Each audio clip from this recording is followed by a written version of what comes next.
Bonjour.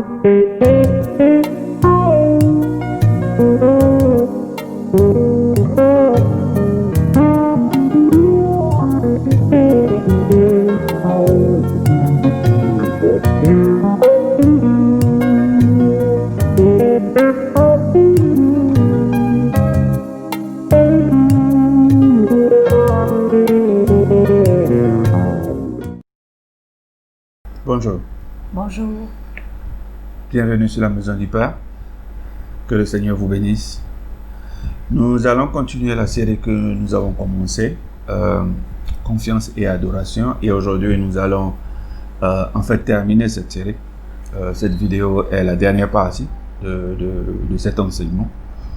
Nous allons commencer tout de suite avec le livre de Proverbes, chapitre 4. Les versets 1 à 7 qui nous disent ceci.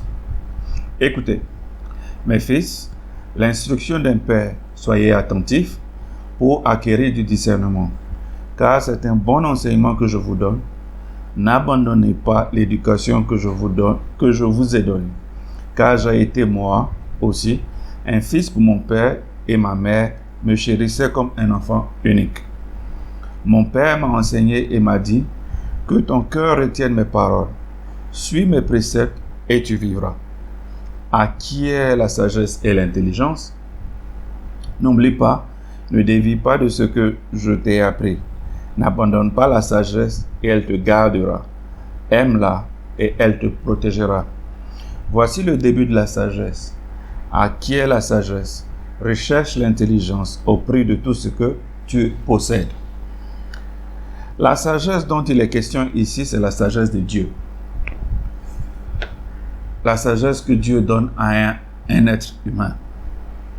La sagesse est la principale chose. Il nous faut donc rechercher à tout prix cette sagesse-là que Dieu nous donne.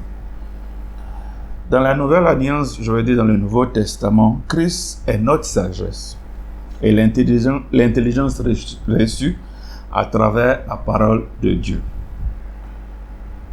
Jésus nous réconcilie avec Dieu le Père.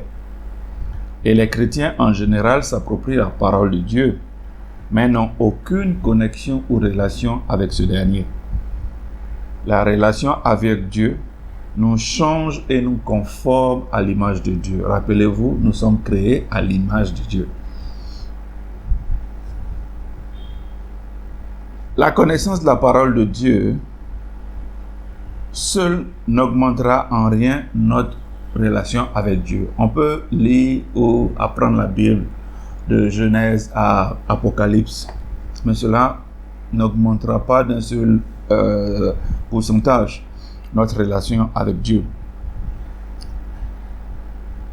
La parole de Dieu ne doit être que la base de cette relation et elle ne change pas, quel que soit l'endroit où on se trouve.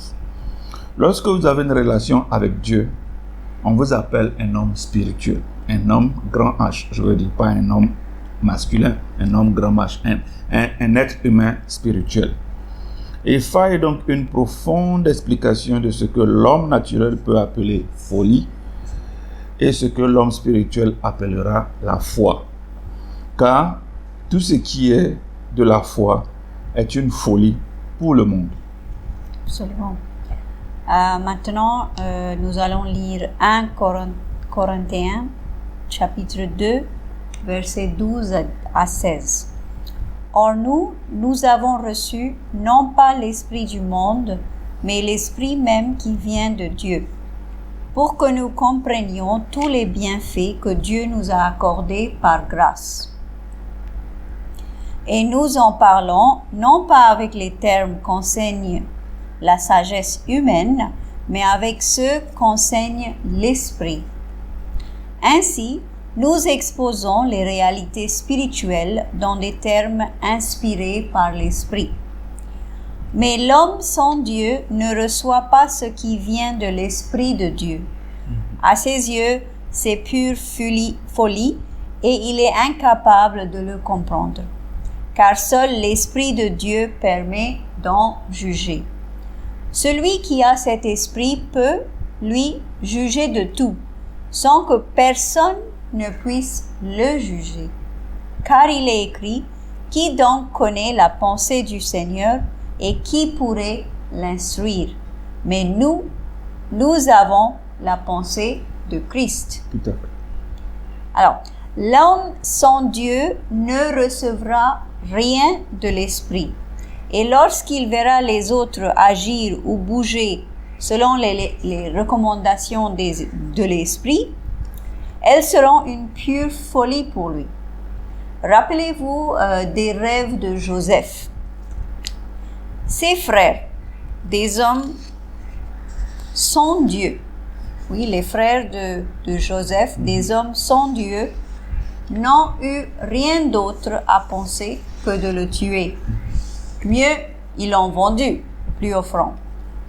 En fait, concernant Joseph, il y a quelque chose que nous voudrions souligner. C'est que très souvent, lorsque nous recevons spirituellement une révélation, il nous faut aller la valider à travers une tierce personne. Et cela est complètement erroné. Si Dieu ne vous avait pas jugé assez bien pour vous valider, il ne vous aurait pas passé la révélation en premier lieu. À travers l'Église de Dieu, cette pratique malsaine, on voit en fait cette pratique malsaine est courante. Non, il ne vous faut pas une validation d'un humain pour confirmer ce que Dieu vous aurait révélé. Dieu se chargera lui-même de confirmer ou affirmer cette révélation, mais nul besoin d'aller voir une autre personne qui est plus est un athée pour une validation. Mais comprenez-nous bien, si vous faites partie d'une église, il vous faut vous approcher de votre pasteur pour savoir si votre interprétation est correcte. De même, un discernement spirituel n'est point pour des commérages. Lisons à présent Genèse 37, 5 à 11. En fait, lisons cette histoire de Joseph. Joseph fit un rêve et le raconta à ses frères. Comprenez que Dieu nous parle souvent par des rêves. Il nous fait des révélations par des rêves. Donc Joseph a fait un rêve et il en parle à ses frères. Joseph fit un rêve et le raconta à ses frères qui ne l'en détestaient que davantage. Il leur dit en effet, « Écoutez, je vous prie, ce songe que j'ai eu. Nous étions en train de lier des gerbes dans le champ. Soudain, ma gerbe s'est dressée et s'est tenue debout. Les vôtres se sont placés autour d'elle et se sont prosternés devant elle. » Ses frères lui disent, « Prétendrais-tu devenir un roi et nous gouverner ?» Et il les détestait de plus belle, à cause de ses songes et de ses propos. Il eut encore un autre rêve, qu'il raconta également à ses frères. « Voici, leur dit-il, j'ai eu encore un rêve. J'ai vu le soleil, la lune et 11 étoiles se prosterner devant moi. » Quand il raconta ce rêve à son père et à ses frères, son père le réprimanda et lui dit, « Qu'as-tu rêvé là? T'imagines-tu que moi, ta mère et tes frères, nous allons nous prosterner en terre devant toi? » Ses frères étaient jaloux de lui, mais son père garda la chose en mémoire. Comme Joseph, évitons d'aller vers les autres pour validation. Dieu qui vous a donné le rêve, le validera. Galates 4, 28 à 29. Or vous, frères et sœurs, vous êtes les enfants de la promesse comme Isaac. Mais autrefois, le Fils conçu de manière simplement humaine persécutait le Fils né par l'intervention de l'Esprit. Et il en est de même aujourd'hui. La chair persécutera toujours l'Esprit. Les choses du monde persécuteront toujours ceux de l'Esprit, et même aujourd'hui. C'est pour cette raison que les frères de Joseph, n'ayant pas compris ce que l'Esprit disait à Joseph à travers son rêve, n'ont rien eu d'autre à faire que d'être jaloux de lui. Et c'est pour cette raison que Paul nous dit de ne point négliger l'assemblée des saints, c'est-à-dire la réunion des chrétiens ensemble. On appelle ça le culte, on appelle ça la messe, on appelle ça sous tout autre mot chrétien. Car au moins, ensemble, on se retrouvera avec des chrétiens et non des athées. Genèse 37, 18 à 20. Ceux-ci l'aperçurent de loin. Avant qu'il ne soit près d'eux, ils complotèrent de le faire mourir. Voilà le maître rêveur qui arrive, se dirent-ils les uns aux autres. C'est le moment.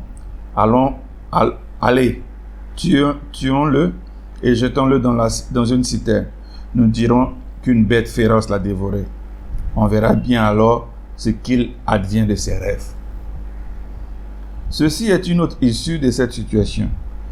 Issue qui est complètement différente de celle que Dieu a prévue. Les versets sur ce sujet sont assez explicites. Alors nous allons point épiloguer là-dessus. Retournons maintenant à Genèse 34, l'histoire de Dinah, si vous vous rappelez, que nous avons commencé à étudier depuis quelques semaines maintenant. Lisons les versets 18 à 24.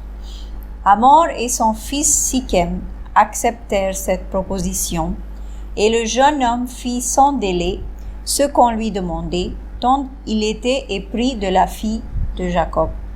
Or, il était le plus influent dans la famille de son père. Il se rendit donc avec lui à la porte de leur ville, et ils parlèrent ainsi à leurs concitoyens. Ces gens-là sont bien disposés envers nous, qu'ils établissent dans le pays et qu'ils y fassent des affaires. Voici le pays est assez vaste pour eux dans toute son étendue. Nous épouserons leurs filles et nous leur donnerons les nôtres. Seulement, ces hommes ne consentiront à habiter avec nous pour que nous formions ensemble un seul peuple, que si tous les hommes parmi nous sont circoncis comme chez eux. Ainsi, leurs troupeaux et leurs biens et toutes leurs bêtes de somme nous appartiendront. Consentons donc à ce qu'ils demandent et ils s'établiront chez nous. Alors, tous ceux qui se trouvaient à la porte de la ville se laissèrent convaincre par Hamor et son fils Sichem. Et tous les hommes et les garçons qui se trouvaient dans la ville furent circoncis. Mais cette alliance n'avait rien à voir avec Dieu. Elle était fausse. Et on vous a déjà dit ça auparavant. Regardons maintenant Genèse 3, verset 6. Alors, la femme vit que le fruit de l'arbre était bon à manger, agréable aux yeux, et qu'il était précieux pour l'ouvrir l'intelligence. Elle prit donc de son fruit et en mangea. Elle en donna aussi à son mari, qui était avec elle, et il en mangea. Ceci est le péché originel. La femme mangea et en donna à son mari. Le verset nous dit que le fruit de l'arbre était bon à manger, agréable aux yeux, et qu'il était précieux pour l'ouvrir l'intelligence. Ce qui nous fait dire que si Dieu leur a demandé de ne pas en manger, c'est que soit Adam et Ève avaient déjà cela, ou ils n'en avaient pas besoin, car le Seigneur était peur pourvoyeur. Lisons maintenant 1 Jean chapitre 2, verset 16. En effet, tout ce qui fait partie du monde, les mauvais désirs qui animent l'homme livré à lui-même, le soif de posséder ce qui attire les regards et l'orgueil qui inspire les biens matériels, tout cela ne vient pas du Père, mais du monde. Alors c'est le même péché qui est mentionné ici aussi, sous une autre forme.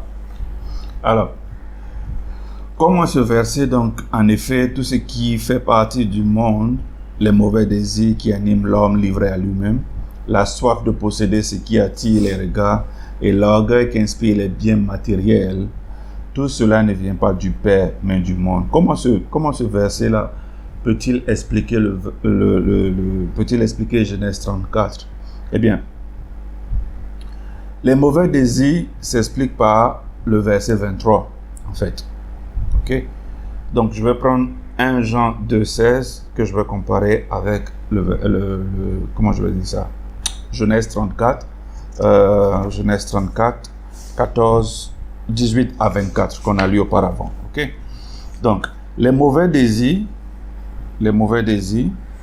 s'expliquent par le verset 23 dans Genèse 34 qui dit ainsi: leurs troupeaux et leurs biens et toutes leurs bêtes de somme nous appartiendront.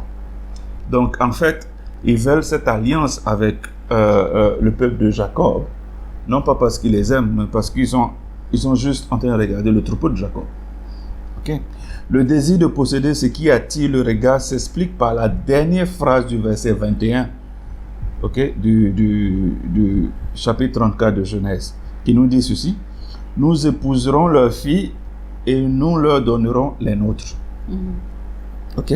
Enfin, l'orgueil, dont il est question dans 1 Jean 2,16, l'orgueil qui inspire les biens matériels, s'explique par le fait que, usant de leur richesse et pouvoir sur les autres concitoyens, Sichem et son père Hamor réussit à les convaincre à se circoncire. Sichem a violé Dina, mais personne dans cette société ne semble vouloir lui en tenir rigueur. Ils sont prêts à consentir cela et même à faire ce qu'ils désirent afin que Sichem ait ce qu'il veut, c'est-à-dire Dina comme épouse. Il vous faut être vrai et sincère envers vous-même. Nul ne doit pouvoir vous forcer à faire quoi que ce soit. Genèse 34, 25 à 29. Donc je vais continuer. Le 3e jour, alors qu'ils étaient souffrants, donc après qu'ils se soient circoncis, 2 des fils de Jacob, Simon et Lévi, les frères de Dina, prirent chacun son épée et tombèrent sur la ville qui se croyait en sécurité. Ils tuèrent tous les hommes et les garçons.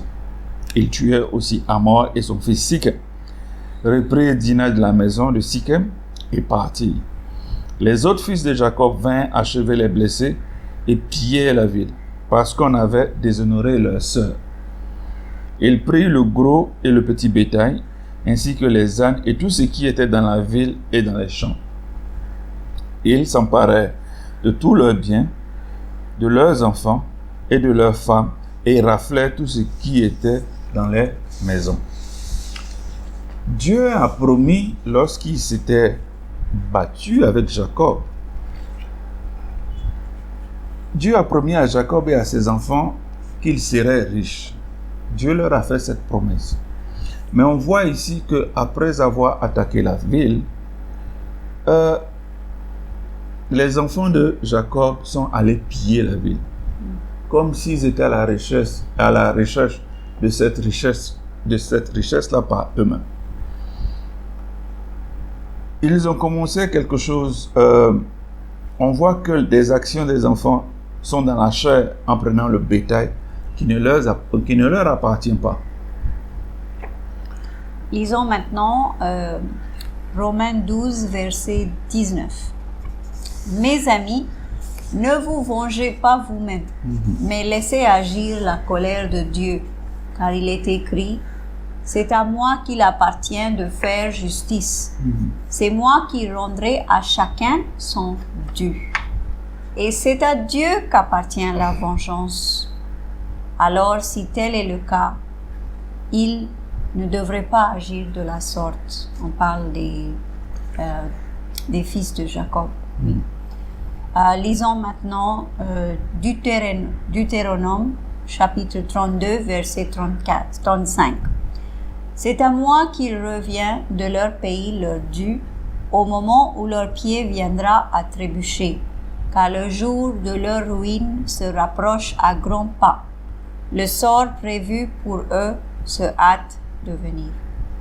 Ne rendez pas le bien pour le mal, encore moins faire à quelqu'un d'autre ce qu'il vous a fait de mal.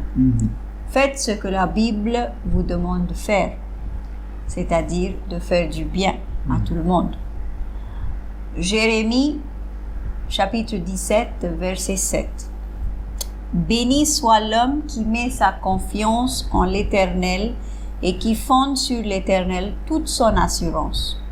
Si tu veux être béni, notre frère, notre sœur, tu sais ce qui te reste à faire. Faire Mets ta confiance en le Seigneur, Amen. en l'Éternel, et qui fonde sur l'Éternel toute son assurance, si tu veux être béni. Amen. Amen. Proverbe 14, verset 19. 29. Pardon, oui. Alors, je répète. Proverbe chapitre 14, verset 29. Celui qui garde son sang-froid fait preuve d'une grande intelligence, mais l'homme coléreux étale sa sottise. Les enfants de Jacob étaient impulsifs et n'en eurent aucun sang-froid. Alors, croyez encore en l'Éternel, mettez toute votre confiance en lui, quel que soit le problème. Romains chapitre 15, verset 4.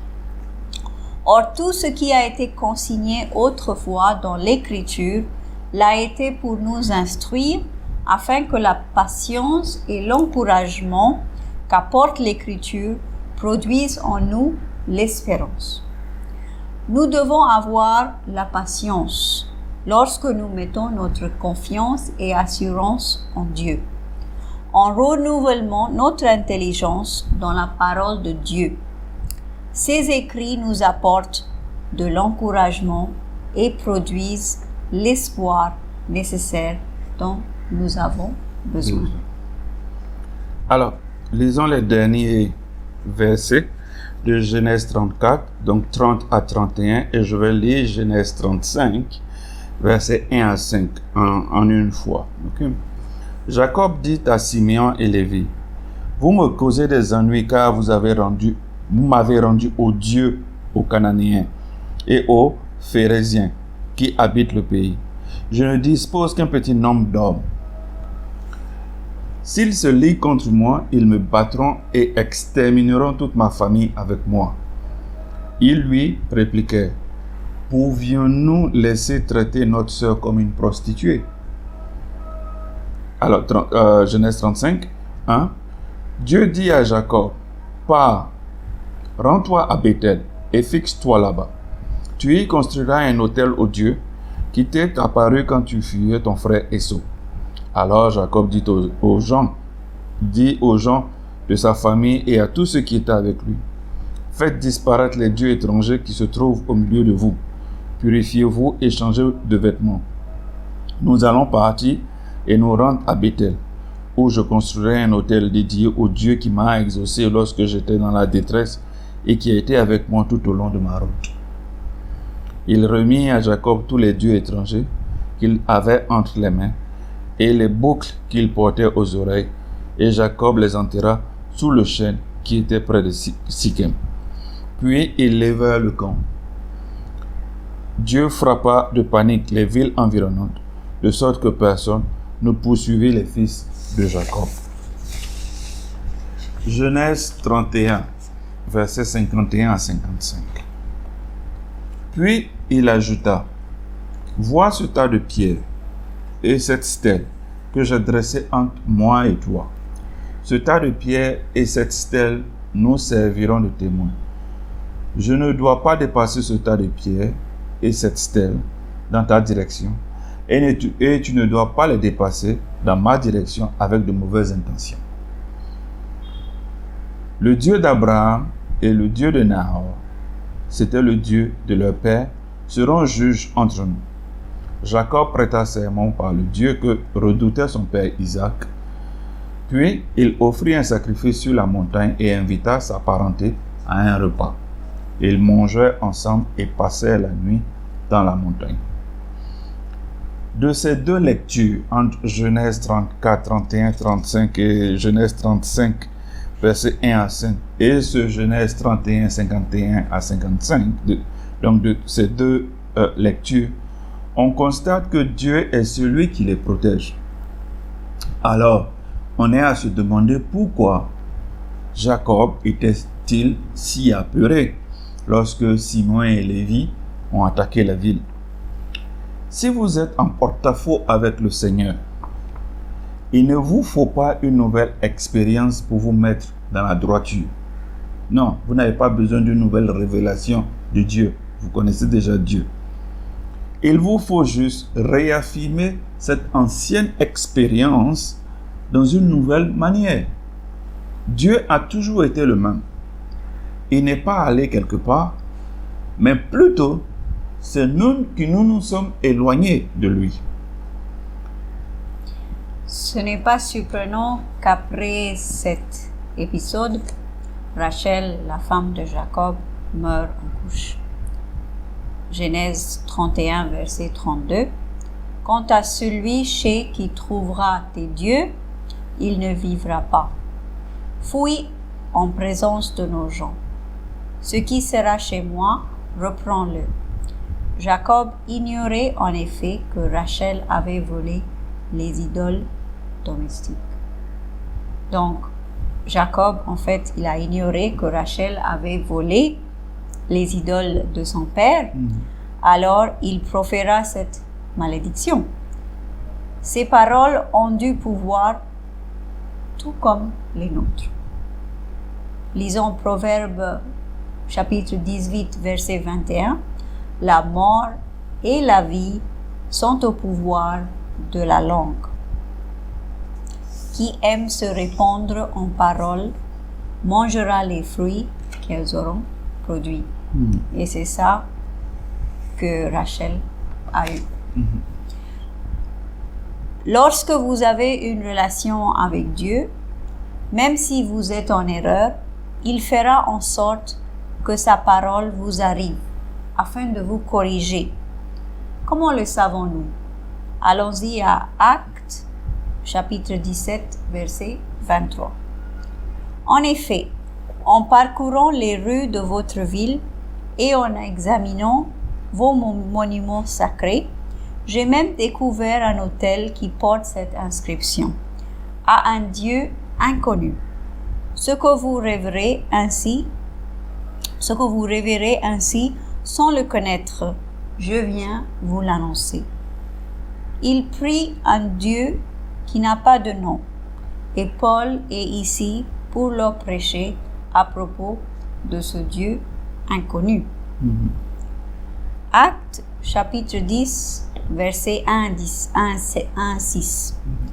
À Césarée vivait un officier romain nommé Corneille, qui avait un poste de commandement dans la cohorte appelée l'Italique. Il était pieux et craignait Dieu, avec tous les gens de sa maison. Il était généreux envers les pauvres du peuple et priait Dieu en tout temps. Un jour, vers 3 heures de l'après-midi, il eut une vision. Il vit distinctement un ange de Dieu qui entrait chez lui et qui lui dit « Corneille ». Corneille le regarda et tout tremblant demanda « Qu'y a-t-il, Seigneur ?» L'ange lui répondit « Tes prières et tes largesses envers les pauvres ont été accueillies par Dieu et il est intervenu en ta faveur. C'est pourquoi, maintenant, envoie des hommes à Jaffa pour faire venir ici un certain Simon que l'on surnomme Pierre. Il loge chez un autre Simon, un tanneur qui habite une maison près de la mer. Dieu a envoyé un ange à Cornelius. Ses prières ont été acceptées par Dieu. Pierre est venu chez Cornelius afin de lui dire comment prier. Si les prières n'étaient pas acceptées, Pierre ne serait pas venu. Genèse chapitre 4, versets 3 à 7. Au bout d'un certain temps, Caïn présenta des produits de la terre en offrande à l'Éternel. Abel, lui aussi, fit une offrande. Il présenta les premiers-nés de son troupeau et en offrit les meilleurs morceaux. L'Éternel prêta attention à Abel et son offrande, mais pas à Caïn et son offrande. Cela mit Caïn dans une grande colère et son visage s'assombrit. L'Éternel dit à Caïn, « Pourquoi es-tu en colère et pourquoi ton visage est-il sombre? Si tu agis bien, tu le relèveras, mais si tu n'agis pas bien, le péché est tapis à ta porte. Son désir se porte vers toi, mais toi, domine-le. » Dieu accepte et rejette les offrandes. Que ce soit les offrandes de graines ou de viande, elles ne deviennent acceptables à Dieu que si l'on le passe sur le feu. Alors, même si notre prière est mauvaise, Dieu nous enverra sa parole afin de nous corriger. Lisons à présent Éphésiens 5, 2.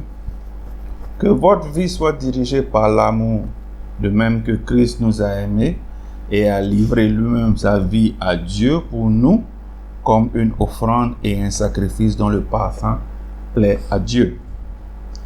Dieu prend soin de nous et voudrait que nous allions prendre soin de ce monde. Marcher dans l'amour du prochain. Rappelez-vous que rien ne nous sécurise mieux qu'une bonne et meilleure relation avec Dieu. Et rien ne nous expose plus que tout ce qui est religieux et prétexte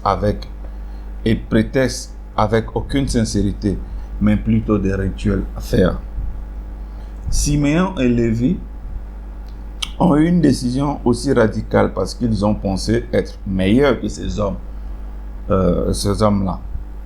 Tout comme Joseph le fit avec ses frères. Dieu voulait qu'ils soient séparés de leurs voisins païens. Dina a fait une faute qui a appelé à une autre faute et ainsi de suite. Il ne faut pas que nous soyons tant arrogants envers ceux qui ne croient pas. Rappelez-vous de croire en Dieu et de le laisser faire, car vengeance est à lui. 2 Corinthiens 5, 18 à 21. Tout cela est l'œuvre de Dieu, qui nous a réconciliés avec lui par Christ et qui nous a confié le ministère de la réconciliation. En effet, Dieu était en Christ, réconciliant les hommes avec lui-même, sans tenir compte de leurs fautes, et il a fait de nous les dépositaires du message de la réconciliation. Nous faisons donc fonction d'ambassadeurs au nom de Christ, comme si Dieu adressait par nous cette invitation aux hommes. Au nom du Christ, nous vous en supplions. Soyez réconciliés avec Dieu. Celui qui était innocent de tout péché, Dieu l'a condamné comme pécheur à notre place pour que l'union avec Christ, nous recevions la justice que Dieu s'accorde. Jésus s'est réconcilié en premier avec Dieu et ensuite nous a demandé de nous réconcilier avec Dieu le Père, mais aussi d'emmener les autres à le faire. Cela veut dire qu'il y a encore des gens qui sont à la recherche de Dieu. Allons donc les aider. Merci de nous avoir suivis. Que Dieu vous bénisse.